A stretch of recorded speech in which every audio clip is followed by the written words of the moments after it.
We've seen how the 13 English colonies grew and developed. They had their own unique ways of life, but remember, they were still part of the mighty British Empire.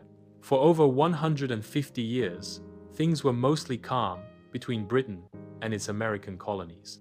But that was about to change. This chapter is about the arguments, the anger, and the events that led to the American Revolution. Before the big fight with Britain, there was another major war, the French and Indian War, also called the 7 Years' War in Europe. It was a global conflict, but in North America, it was Britain and its colonies fighting against France and their Native American allies over land, especially the Ohio River Valley. Britain won and gained a lot of new territory, but winning a war is expensive. Britain now had huge debts. They also felt that the American colonists hadn't contributed enough to the war effort. This changed how Britain viewed its colonies. They decided the colonists needed to help pay for the war and be more controlled. To pay off their war debts, Britain started to enforce new laws and taxes on the colonies. Before, Britain mostly left the colonies alone. This was called salutary neglect. But not anymore. First came the Sugar Act in 1764, taxing sugar and molasses. Then, in 1765, the Stamp Act was passed. This was a direct tax on almost all printed materials, newspapers, legal documents, playing cards, everything needed a special stamp. Colonists were furious.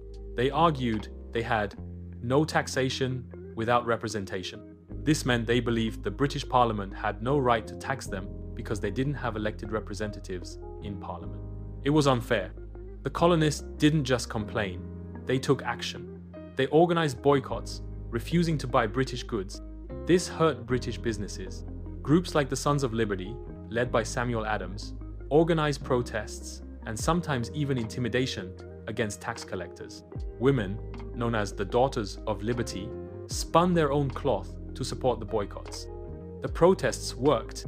Britain eventually repealed the Stamp Act, but they quickly passed the Townshend Acts, 1767, which taxed goods like glass, lead, paper, and tea. More boycotts followed. Tensions in Boston were especially high. British soldiers were sent to keep order, but their presence only made things worse. In 1770, a deadly clash occurred, known as the Boston Massacre. British soldiers fired into a crowd, killing 5 colonists. This event shocked everyone and increased anti-British feelings. 3 years later, in 1773, to protest the tax on tea, a group of colonists disguised as Native Americans boarded British ships and dumped 342 chests of tea into Boston Harbor. This daring act was called the Boston Tea Party. Britain was furious about the Boston Tea Party. As punishment, they passed a series of harsh laws the colonists called the Intolerable Acts. These acts closed Boston Harbor, effectively cutting off its trade, and forced colonists to house British soldiers. This was the final straw for many colonists. The Intolerable Acts pushed the colonies closer together. In 1774, representatives from almost all the colonies met in Philadelphia for the First Continental Congress. They weren't calling for independence yet, but they demanded that Britain respect their rights and stop the unfair taxes and laws. They also agreed to boycott all British goods again. They warned Britain that if their demands weren't met, they would meet again. Britain didn't listen. In April 1775, British troops marched from Boston to seize colonial weapons stored in Concord, Massachusetts. Along the way, they met colonial militias known as Minutemen at Lexington. A shot rang out. No one knows who fired it, but it started a battle. This was the shot heard round the world, marking the true beginning of the American Revolution.